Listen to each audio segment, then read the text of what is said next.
John. Hey, Steve, how are you? I'm well, and you? I'm feeling a little strange because we have a fabulous audience and I don't know where they came from. Very special thanks to our audience today, the ladies of Gamma Phi Beta and friends here at Morehead State University. So give yourself a hand and thank you all for coming and joining us today. Yes, fantastic. Welcome to Art This.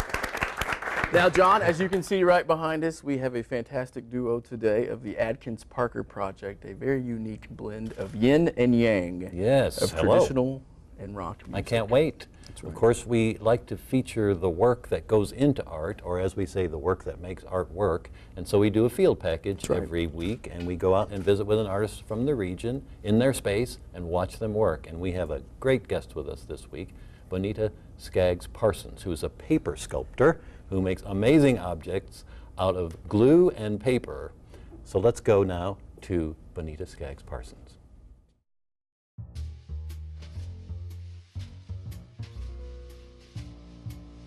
I could not afford fancy materials, so I worked with what I had. This is total paper. The color is paper. The piece is paper. So there's no paint here? No paint. I even searched until I found the eyes that I wanted to go in it, and it took a while to do that. I'm thumbing through catalogs at 2 o'clock in the morning looking for the right eyes. I take this and work it like clay. I wet this with glue and I work it until I make the features come out and I make the details come out, and like his ribs, and I mean just the curves. I work with it like that, and I truly enjoy it.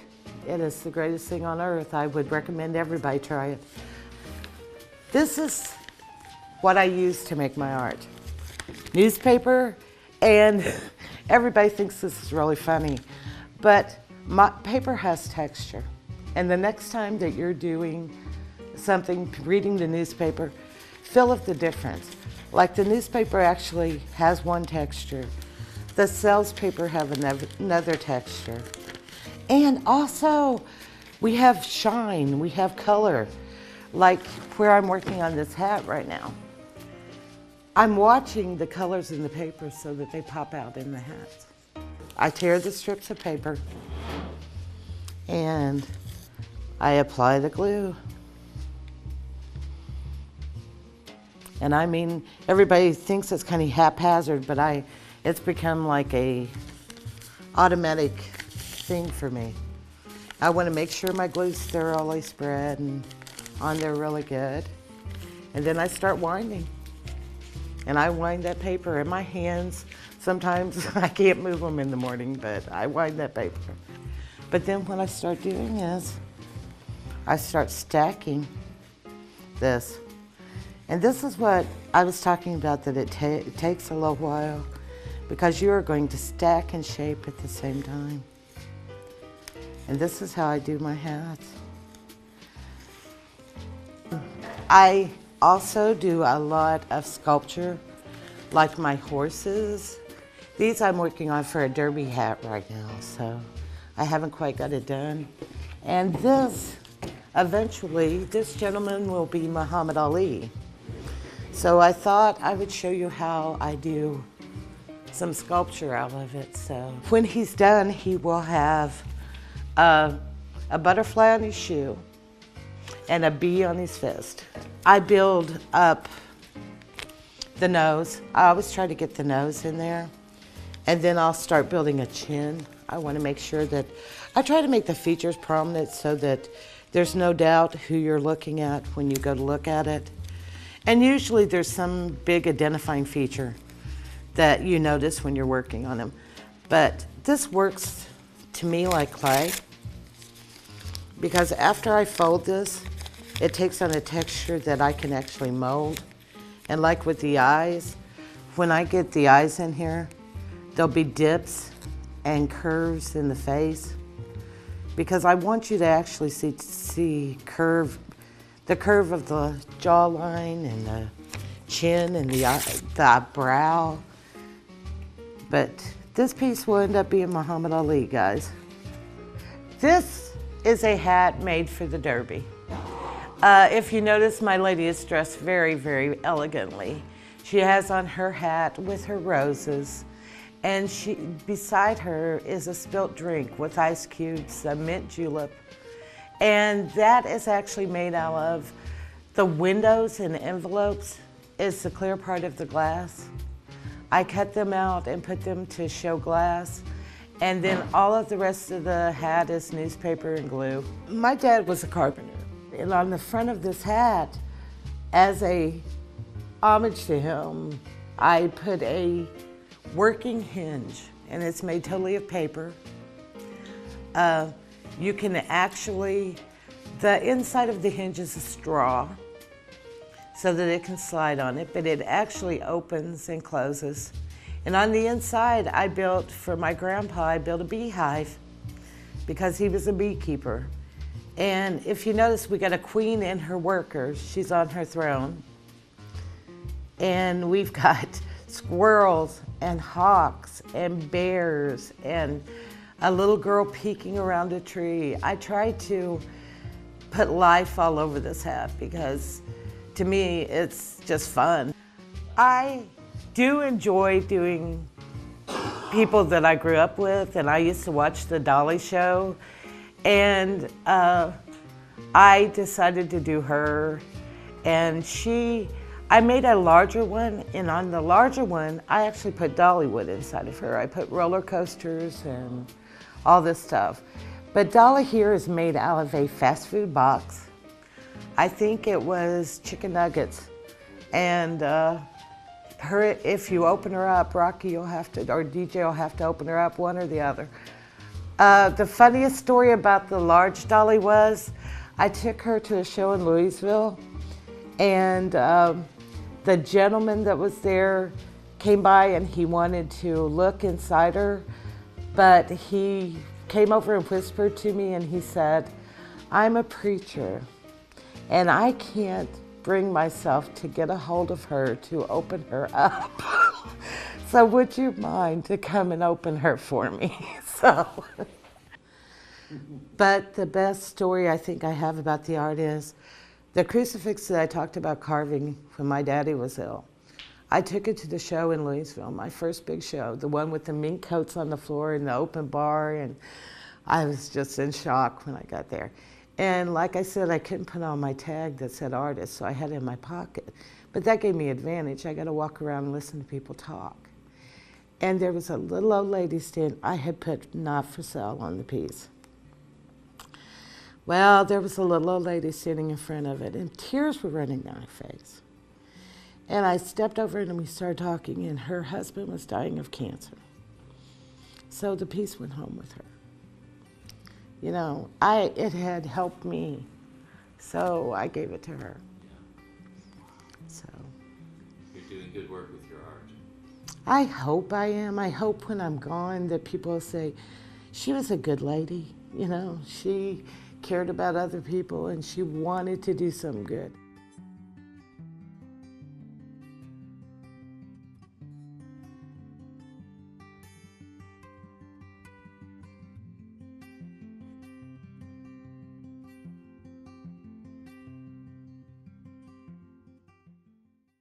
Thank you. All right. Paper sculpture with Bonita Skaggs Parsons. And thanks to the Round County Arts Center, we had a great time over there. We talked about a lot of things that are important to Bonita.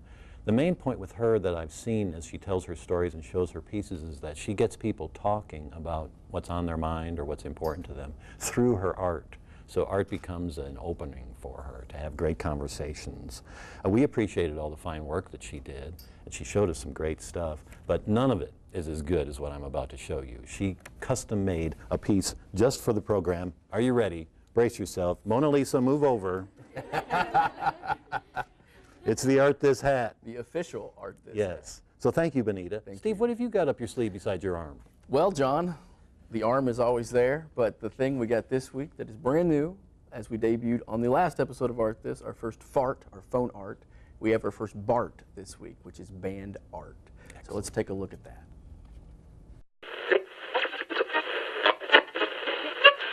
It's a shame that all the blame is on us women. It's not true that only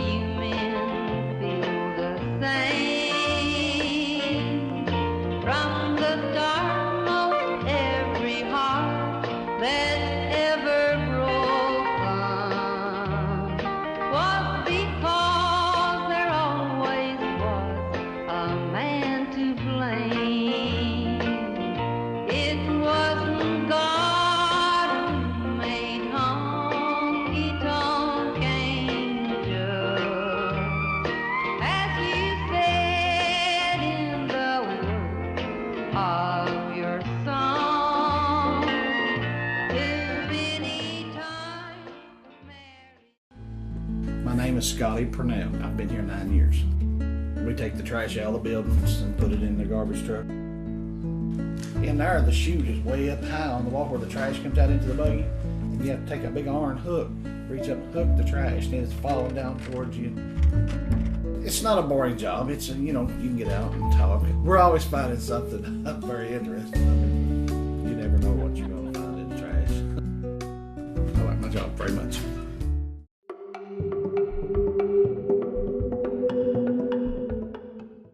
All right, welcome back to Art This. Ladies and gentlemen, behind me we have the Atkins-Parker duo. Without any further ado, take it away, gentlemen.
and gentlemen, we have the Adkins-Parker duo with us.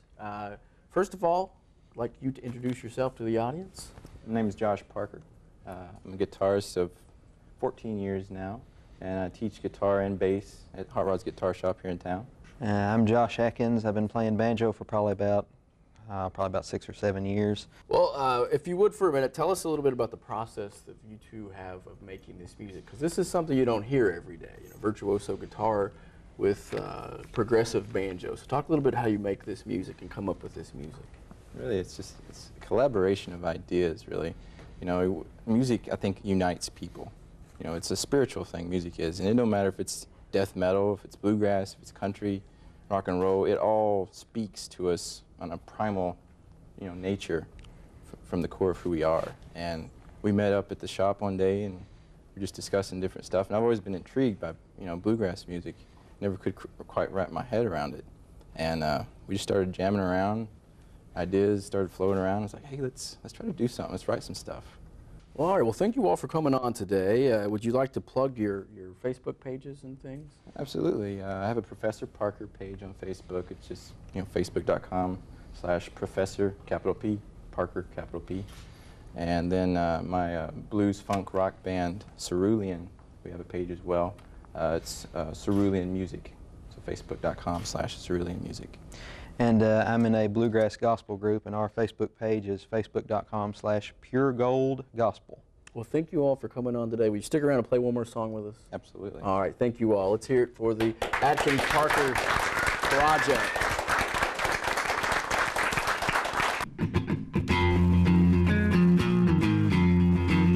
In constant sorrow all through his day, I am the man of constant sorrow. I've seen trouble all my day. I bid farewell to old Kentucky, the place where I was born and raised, the place where he was born and raised. For 6 long years I've been in trouble. No pleasures here on earth I've found. For in this world I'm bound to ramble. I have no friends to help me now. He has no friends to help him now.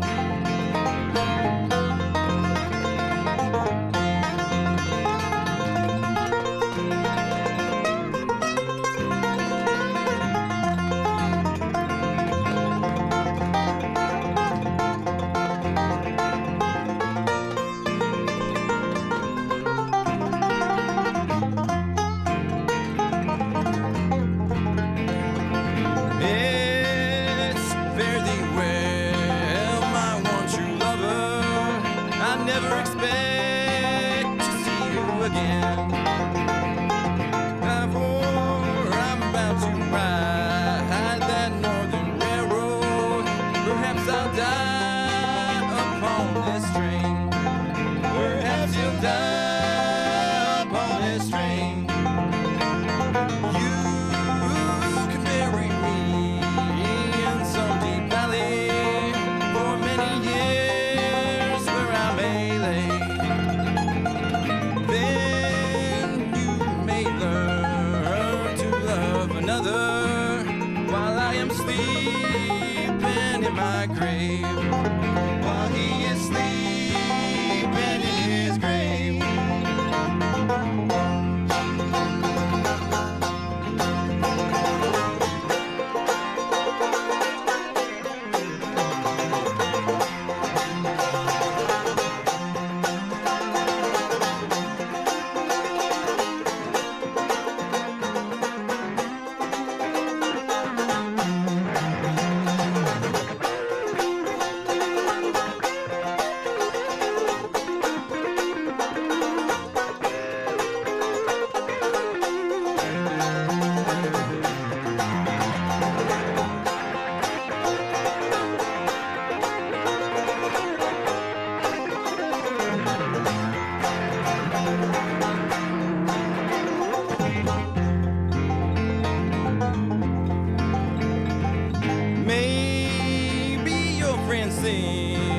think I'm just a stranger. My face you'll never see no more. But there is one promise that is given. I'll meet you on God's golden shore. He'll meet you on God's golden shore.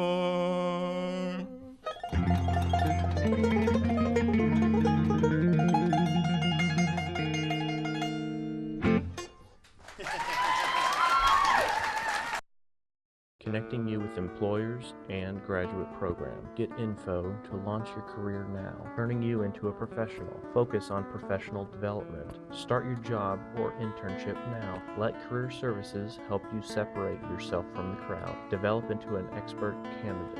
Career Services is here to help. Build a network. Hands-on workshop. Career Services, turning you into a professional.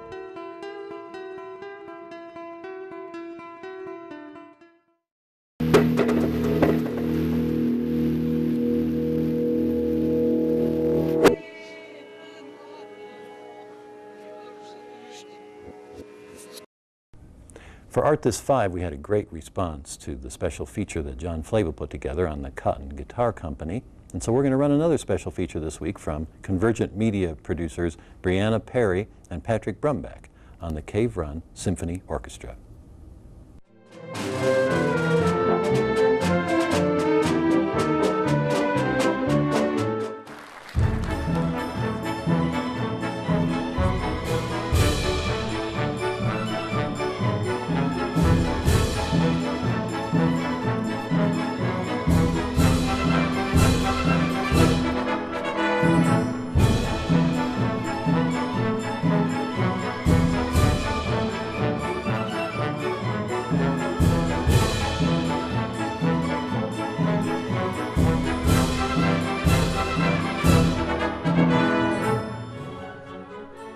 So I'm a cellist primarily, I would say, and my schooling has been as a cello major in grad school also for cello.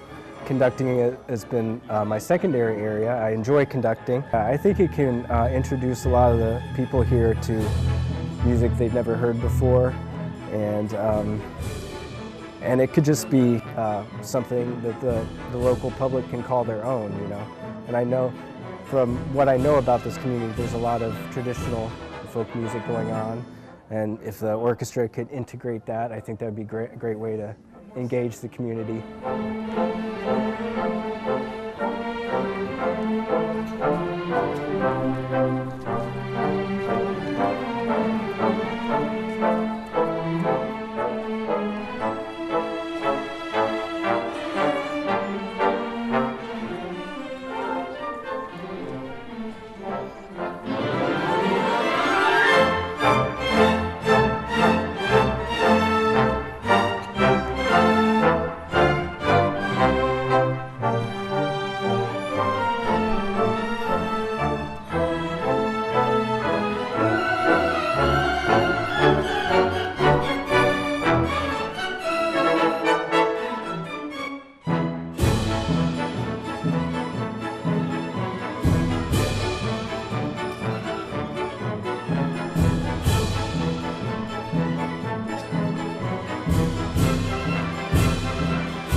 All right. I'll tell you, those MSU Convergent Media students are really something, aren't they? They sure are. And that Cave Run Symphony Orchestra is a community project. It's just fantastic. Yeah, very neat. Yeah, we appreciate it. Well, that's just about a wrap for Art This 6, isn't it? That's right. What's happening in Art This 7? Do we know yet? We got the Knott Brothers coming in studio. Great acoustic and banjo duo, traditional music. Yeah. And they're not brothers. And they're not brothers. They're not That's brothers. Right. That's the joke. And we are not quite sure on our field feature yet. In fact, we just are afraid to announce it. That's right. People will be so excited they won't be able to get any work That's done. right. So we're just going to have to wait on that. That's right. Meantime, ladies and gentlemen, remember, Art This is available on Channel 85 and MSUTV.net. That's right. Any time of the day, anywhere in the world, you can watch us. Spring break's coming up. What are you going to do, Steve? I want to get a haircut and I'm going to shave. Whew. Yeah. You really know how to party. I know. How about you? Well, I don't know. You talking about a haircut's kind of giving me ideas. you go. So I may change my plans. I was just going to take a nap, but I think I'll get a haircut instead. All right. Well, will you guys jam with us out of here? You guys play us out. All right. Thank you. You've been Thank you all. fabulous. Thank you, audience members. Outstanding. Let's do it. 1, 2, 3.